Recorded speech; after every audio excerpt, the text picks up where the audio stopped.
Spielman paid the type of money that he paid for Kirk Cousins the first time around when Washington didn't want to do it, and then he comes and doubles down on it. And I have high respect for Rick. I know him very well. I just want to know what the thought process was, giving him the second big chunk of money with 1 year kind of left on the deal. Maybe he just looked at the landscape and said, there's nothing out there. We need a quarterback, and this is the guy. Ooh, welcome into Purple Daily. Phil Mackey, Judd Zulgad, and Declan Goff. We are your Vikings therapists here. You can come to us, and we can talk this thing out, this 0-2 start. I want to throw a scenario, maybe an alternate reality from what we've been talking about this week, in which the Vikings actually bounce back. But that clip you heard off the top of the show, gentlemen, was Keyshawn Johnson from the ESPN Radio Morning Show, Keyshawn, J. Will, and Zubin. And he basically said, I don't really get this whole Kirk Cousins thing. I don't really get the contract extension.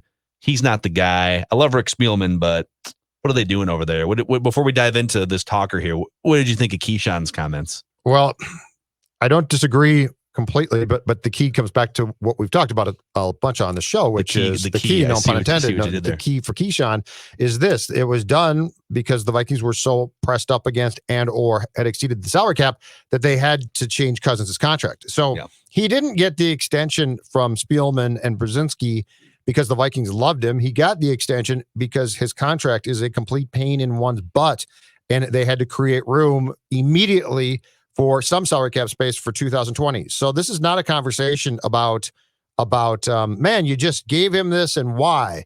We know the why. The question is, should you have been willing to pay the piper for your salary cap problems in 2020, which is looking more and more like the answer might be yes, and just bite the bullet then and try and move on from Cousins. So I think to label this as, Spielman's in love with Cousins and that's why, is incorrect. Yeah, I actually agree with that notion, and that I don't think the contract extension means like, we love you so much, like please be with us for another $60+ million guaranteed. Kirk, what else can we give you? Like, can we put some more rocks back in your rock life counter thing? Like, so weird. Some pizza ranch. Like, I think it was more what you just said. Hey, like this is a win now window.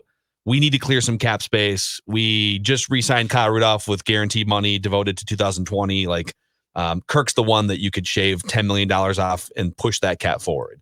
But on the flip side, now that the Vikings have gotten off to this terrible 0-2 start, we've had all these discussions this week about, tank for Trevor, fail for Fields, go get the next real franchise quarterback that you can build around and use this season, lean into the losing. Or as Judd has said, it's not tanking. It's just you're just putting out the young players. You're allowing nature to take its course. Right. But I want to present to you an alternate reality here, gentlemen, that we haven't spent, admittedly, a lot of time talking about this week. Oh, I love that sound. Okay. An alternate reality in which the Vikings don't tank for Trevor. The Vikings don't continue losing football games. An alternate reality in which the Vikings bounce back this week. They win a home game. They go on the road, and they beat a mostly buffoon-coached Houston Texans team with a great quarterback. They even it back up at 2-2. They get the good vibes going. Kirk Cousins has never been part of a train wreck season, all right? He has had train wreck games. He has had train wreck moments, and you could even argue that he has had, like, train wreck moments that make you question whether he should be starting the next week. Like we've seen that against Green Bay. Like we've been there with Kirk. We've also seen the 350 yards and 3 touchdowns. But through all the Kirk Cousins frustration and angst and just general Kirkery, since he took over as the starting quarterback in Washington for the first full season in 2015, 9-7, 8-7-1, 7-9, 8-7-1, 10-5 because he didn't play in one of the games last year. And now 0-2. This is the first time that he's ever faced like a potential train wreck season. Mike Zimmer has never been part of a train wreck season as a head coach. In fact, he's like 20 games over 500 as a head coach. Mm-hmm. Even as a coordinator, when you go back to his Cincinnati days, you have to go back to 2010 to find a really, really rough team record that Mike Zimmer was a part of. They were 4-12 in Cincinnati in 2010. So it's basically been never for Kirk Cousins in terms of train wreck seasons. Never for Mike Zimmer as a head coach. And Gary Kubiak also has not been part of many train wreck seasons in his career. So with those things in mind, how do you chew on that, Judd Zulgad, knowing that like this is a bad start, but these guys have not been parts of train wreck seasons before? I guess my question is not offensively, because the lack of success offensively actually does surprise me a little bit. My question is defensively, how do you avoid it? Because you have no corners going into this game, and when you do get guys back, it's still young guys who are developing, right? You know, we can say Anthony Barr was not meeting expectations, but now he's completely gone. And the Vikings are literally signing linebackers off the street this week to try and find one to play in their base defense. That's a problem. Michael Pierce opted out. You are putting backups, career backups, Jaleel Johnson and Stefan. You are putting backups into his spot, okay? So that's not but Michael Pierce is back in November. No, he's not coming back till 2021. So my question as far as what can be done here, and this is not to say that the season has to be a 2-14 or 3-13 disaster, but just as far as potential like 7th playoff seed, right? Or, oh my goodness, they won 9 games. Defensively, Zim's very good, and we know that. But you have to have the personnel. And is Danielle Hunter at the left end going to come back? And the answer might be no. We don't know. There have been zero rumblings going into Sunday's game against the Titans that after the 3-week period for him to sit on IR is done, that he is for sure going to come back against the Texans. So this doesn't have to be a huge indictment. This is just an honest question of how do you put the defensive pieces back together to then tell Cousins and the gang, okay, you're literally going to have to go outscore teams, because that's the only way I see. And the offense does not have to be a disaster. It's got some nice components, but can you ask them weekly to, hey, go score 40? Deshaun Watson, yeah, he's a nice player, but go score 42 points, 35 points. So I guess if you put the whole stew together right now, what I don't see is how you come up with the answer to say, it's definitely going to be fine. Win 6 games, okay. But beyond that, I just think it's pressing your luck. Okay, let me ask it to Declan in this way, and then I have a couple of responses to this. Because, I mean, this is, in general in the NFL, whenever you think it's one thing, it usually comes back the other way. Like, oh man, this team is a 17-point underdog, you know, like then they make it close. Like that happens every week in the NFL. And so like your obvious inner core reaction right now is, oh, they're going to get smoked by the Titans and then they're going to lose to Deshaun and it's going to be 0-6. And like, that's probably not what's going to happen. But Declan, if you had to choose one of 2 outcomes, 2-14 or 9-7, what would you choose? 2-14. You think so? I think so, because right now you have, like Judd said, your cornerbacks are so depleted that your defense is an absolute mess. And if you have an opportunity to go and get a franchise-altering player. I'm not saying what would you want to happen. I'm saying what do you think is going to happen? If it's 2-14 or 9-7. I do think 9-7 is probably more likely to happen because of the weird nature of the NFL. And look, even though the Vikings have been a disaster through their first 2 weeks, historically they haven't been, and under Zimmer they usually aren't. And I think eventually, once they get through their bye week and after this slew of really tough games, they're going to rattle off some wins. They have the Jaguars, the Panthers, the Lions. They'll see those teams a lot. So you kind of know that you can already ballpark probably about 5 or 6 wins. They're just naturally going to be better. They're not going to go 0-16. They're probably not going to go 2-14. But if I'm looking at it from a whole stew, if you had no preseason and it was a weird training camp and COVID altered things, your best logical solution is to lose out. You can't say that, but that would be the best possible solution here because you had no preseason. Yeah. Real quick, Joe, would you, like, if you're a betting man right now and it's going to be one of 2 things. Door number 1 is 9-7. Door number 2 is 2-14. What would you put your money on? With this defense, 2 wins, but I think they'll get to 6. Yeah. Right. I think they'll win 6 games. It's probably neither. But I just don't see, the Vikings are traditionally not a train wreck. Why? Because they traditionally have pretty good personnel. Like, it's not always great, but it's pretty good, right? It gets you by. I just look at the cornerbacks, linebackers, and I come back to, I think, a very important question. If nothing else, like, let's say the corners improve. How are you going to stop the run?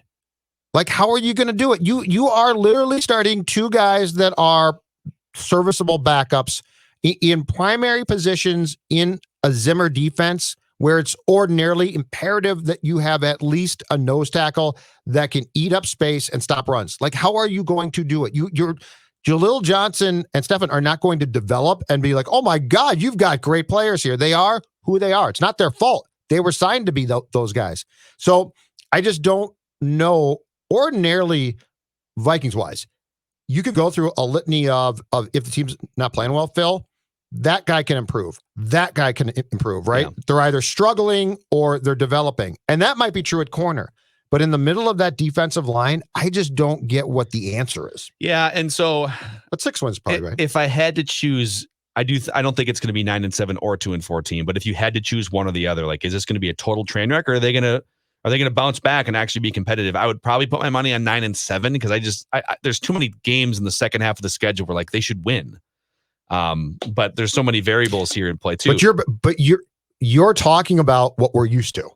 That's where I sort of take a step back and defensively say, this doesn't come close to that. And to your defensive point about personnel, like Mike Zimmer is great at molding clay. And when in 2017, like when you gave that guy all pros at every level and you had Hall of Fame, caliber players like Harrison Smith and Danielle Hunter, and you give him an actual ball of clay to mold, he molded into the best defense in the NFL. Like that's the type of defensive teacher and strategist Mike Zimmer is. But he's got to, like, you can't just put a bunch of practice squad guys Harrison out there, right? Hand might play Sunday. So here's the comparison I would make, all right? In 2014, and why I think it's going to be really, really hard for the Vikings to turn things around and be competitive this year. In 2014, Mike Zimmer took over Leslie Frazier's last-ranked defense. The Vikings allowed like 450 points or something ridiculous defensively in 2013. So Mike Zimmer comes in, and he's like, okay, this is the worst defense in the NFL.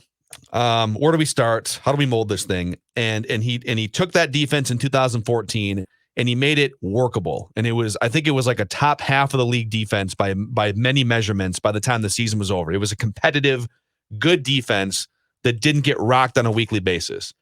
And so, if he took that ball of clay and molded it, this is a tall task, but can't he mold this ball of clay too? And I went back and looked at the 2014 roster. Okay. Let's start with the defensive line. The defensive line included Linval Joseph in his prime, Sharif Floyd before the injury, Brian Robinson still with some gas left in the tank, and Everson Griffin emerging into his prime. Yep. And Mike helped all of those players, no question. Yep. Except for Floyd. You had Harrison Smith in his prime at safety. You had Chad Greenway at the linebacker level with Anthony Barr as an explosive rookie. And Chad Greenway was certainly had lost a step by that point, but was still a Sherpa on the field and helping at least strategically, right? And then you also had veteran Captain Munnerlyn as your slot cornerback. And you had Xavier Rhodes emerging as one of the best cornerbacks in the NFL. And so like you had pieces to mold in 2014. Yes. I'm not looking up and down. I'm not looking at Harrison Hand coming in with all these injuries. Holton Hill, even healthy in the first week, was just a disaster. Two things, too. The clay's not there to mold like it was. Or three things. One complete training camp and exhibition games, right? So Zim that year in Mankato took Rhodes and worked him constantly and helped him a ton, right? Two, he drafted Barr, and I believe that if you go back, Joseph is the first free agent that was signed under Mike. So he identified that is my nose tackle. He's imperative to the success of my defenses here, just as that same position was imperative to the success of the Bengals when they had success with Mike as their DC. The third thing now to keep in mind is no training camp, no preseason games. And I'm telling you, I can't emphasize how huge I think it was that Pierce opted not to play. Yeah. Like that's the fundamental foundation of where Mike's defenses start. Like they branch out into the corners, defensive end pressure, all of that. That's true. But I think if you were to ask Mike, where does your philosophy fundamentally of building a defense start? I think he would probably say A-gap nose tackle. It's true. And that guy, they just don't have players there now. Yeah. And it's not their fault. They just don't have it. Yeah. Linval Joseph was just the engine. He was just the core and the engine. He wasn't the guy that was going to get the sack at the end of the day, or wasn't necessarily going to be the guy that forced the fumble, and certainly not the guy that, picked off the pass or whatever, but like his presence. And I don't know if Michael Pierce was necessarily going to be as good as Linval Joseph was at his absolute peak, but certainly a level or two above what they're putting out there at defensive tackle right now. So I just wanted to throw it out. My gut says that they're probably going to bounce back and fight in this game. Like, it's just natural instincts, and that your season's on the line this weekend against Tennessee.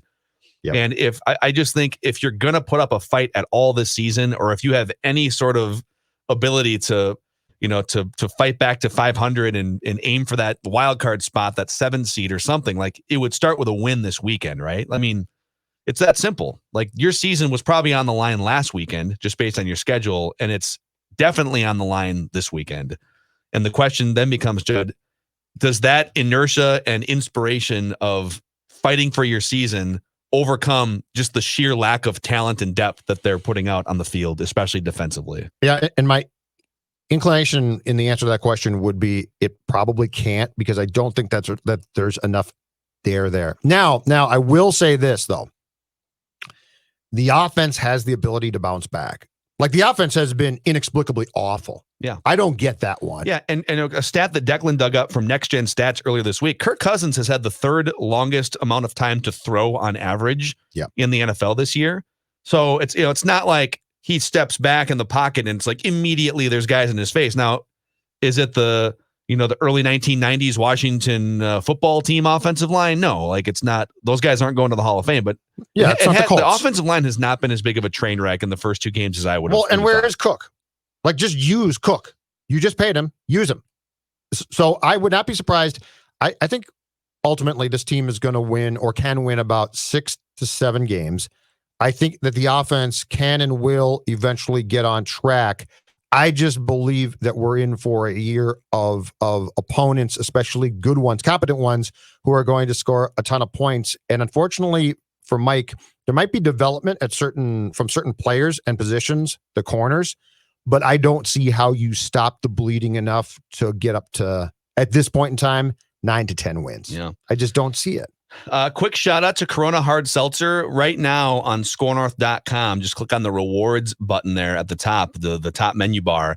Corona Hard Seltzer Ultimate Home Tailgate Party. We are giving away a 65-inch TCL TV with a soundbar, $200 worth of Grunhofer's meats, and $100 to MGM Wine Spirits, which should be very helpful if they do lose this game. You're going to want to be stocked full of Corona Hard Seltzer. A meat coma and then the booze too. It's the great. Corona Hard Seltzer. Yeah, it's great. Or you can even Declan's just I'm this is my dream.